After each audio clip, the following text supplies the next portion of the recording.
প্রমীলা আরও দেখল তার হাতে একখণ্ড মাংসের টুকরোর মতো কিছু, যা দিয়ে টপ টপ করে রক্ত পড়ছে বেড়ের পুকুরের জলে।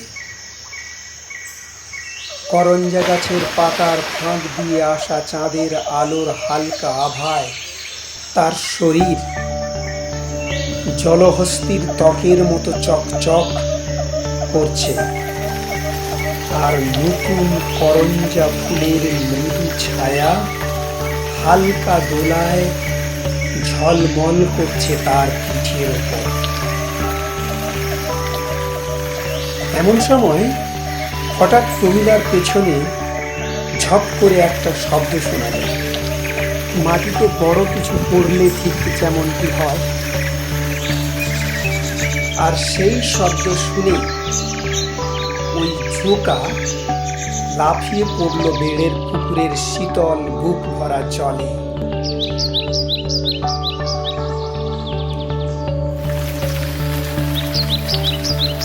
সে এক বৃহৎ জলশব্দ, যার বেগে সেই আয়না জলের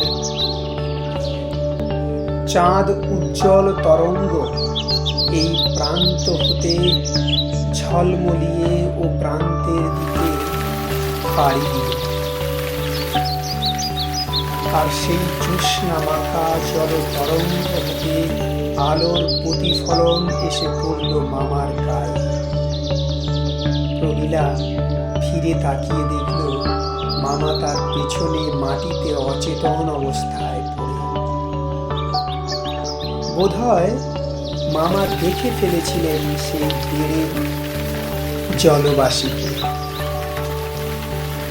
তার উজ্জ্বল চোখের নিচে রক্তমাখা মুখখানি, আর সেই ভয়ে অমনি অচেতন হয়ে পড়ে। কিন্তু ঈশ্বর না জানি কোন মনোশক্তি দিয়ে বানিয়েছিল এই বালিকাটিকে, যাতে সত্যকে এত নির্মল সাহসের দাস বানানোর দক্ষতা সে অর্জন করেছিল এই বয়সে, যখন সারা সমাজ উপরিসত্যের ভয়ে মরে। এই বিভীষিকাময় অতি ভয়ঙ্কর এই দৃশ্য যার মনে আনন্দ দিতে পারে, সত্যের সুন্দরতম রূপকে আত্মস্থ করতে পারে, তার সৃষ্টিবস্তু সত্যি বিরল এবং দুষ্প্রাপ্য। প্রমীলা মামাকে বার কয়েক নাড়া দিতেই মামা উঠে বসল।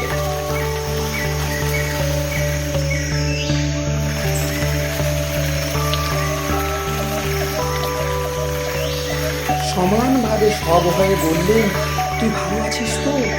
আর তিনি?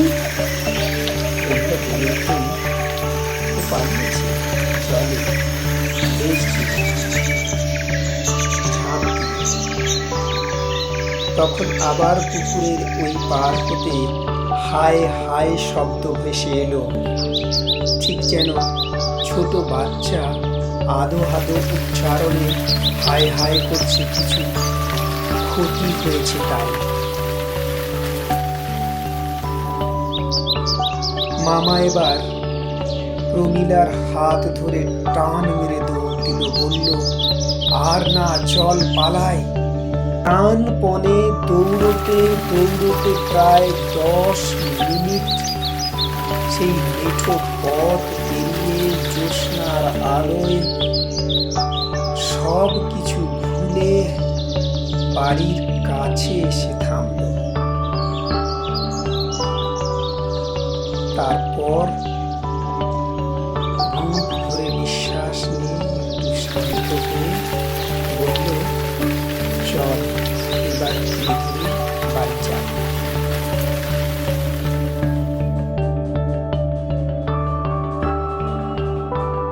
সে রাতে মামা আর কিছু খেলেন না, খিদে নেই বলে শুয়ে গেলেন। যদিও প্রমীলা মামাকে বলেছিল যে, মামা ওটা সাবেকি ভোঁদড়, আর কিছু না। আর হায় হায় করা জীবটা উদবিড়াল। এইসব কাণ্ডে মাছ হাতছাড়া করে শোক সন্তাপ করছিল পুকুরের জলে।